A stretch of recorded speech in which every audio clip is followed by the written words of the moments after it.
வணக்கம். சற்று முன் கிடைக்கப்பெற்ற மிக மிக முக்கியமான செய்தி ஒன்று வெளியாகி உள்ளது. 48 மணி நேரத்திற்குள் உரிய நடவடிக்கை எடுக்கவில்லை என்றால் ஆட்சியை கலைத்துவிட வேண்டும் என்று தமிழகம் முழுவதும் கடந்த 2 நாட்களாகவே போராட்டங்கள் அதிக அளவில் அண்ணா பல்கலைக்கழக மாணவி விவகாரத்தில் பூகம்பமாக வெடித்ததோடு மட்டுமல்ல, ஜனாதிபதி முர்மு அவர்களுக்கும் உள்துறை அமைச்சர் அமித்ஷா அவர்களுக்கும் கடிதங்களும் கொடுக்கப்பட்டுள்ளது. தமிழகத்தில் சட்ட திட்டங்கள் மிக மோசமாக இருக்கிறது. குறிப்பாக சட்டங்கள் அனைத்தும் தமிழகத்தில் முறையாக பின்பற்றப்படவில்லை. சட்ட ஒழுங்கு சீர்கேடு மோசமாக இருப்பதாகவும் கடிதத்தில் பதிவு செய்யப்பட்டுள்ளது. எதிர்க்கட்சித் தலைவர் எடப்பாடி பழனிசாமி அவர்கள் கடுமையான விமர்சனத்தையும் பேசியுள்ளார்.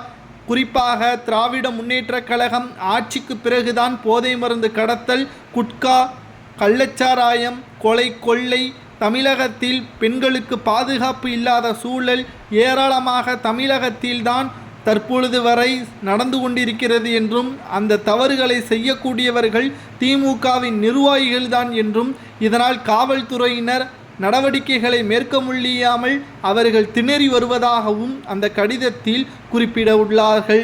இந்த கடிதத்தின் மூலமாக 48 மணி நேரத்திற்குள் உரிய நடவடிக்கைகள் மேற்கொள்ளாமல் இருந்தால் திமுகவில் உள்ள முக்கியமான நபர்கள்தான் இதற்கெல்லாம் ஆதாரமாக குற்றவாளியாக இருப்பதாக காவல்துறையினர் வழக்கு பதிவு செய்யும் பொழுது, அரசியல்வாதிகள் முக்கிய பொறுப்பில் இருக்கக்கூடியவர்கள் அனைத்து தவறையும் ஞானசேகர் தான் செய்தார் என்று வழக்கை திசை திருப்பிவிட வேண்டும், இதில் வேறு எந்த ஒரு பெயரையும் சேர்த்துவிடக்கூடாது என்பதற்காக அழுத்தமும் கொடுக்கப்பட்டது. இதன் காரணமாகவே தற்பொழுது வரை நீதிமன்றமும் கேள்விகளை எழுப்பிவிட்டது. குற்றவாளிகளை கைது செய்வதற்கு முழு சுதந்திரம் காவல்துறைக்கு இருக்கிறது, எந்த ஒரு அரசியல்வாதிக்கும் கட்டுப்பட வேண்டாம் என்று தெரிவித்த போதும் கூட இன்னமும் அவர்கள் பயத்தில்தான் இருப்பதாக நம்மால் பார்க்கவும் முடிகிறது.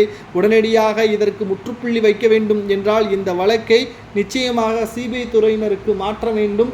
குறிப்பாக திராவிட முன்னேற்றக் கழகத்தின் ஆட்சியில் மிக மிக மோசமான ஒரு நடவடிக்கையாக இது பார்க்கப்படுகிறது. இந்த ஆட்சியை கலைத்து தமிழகத்தில்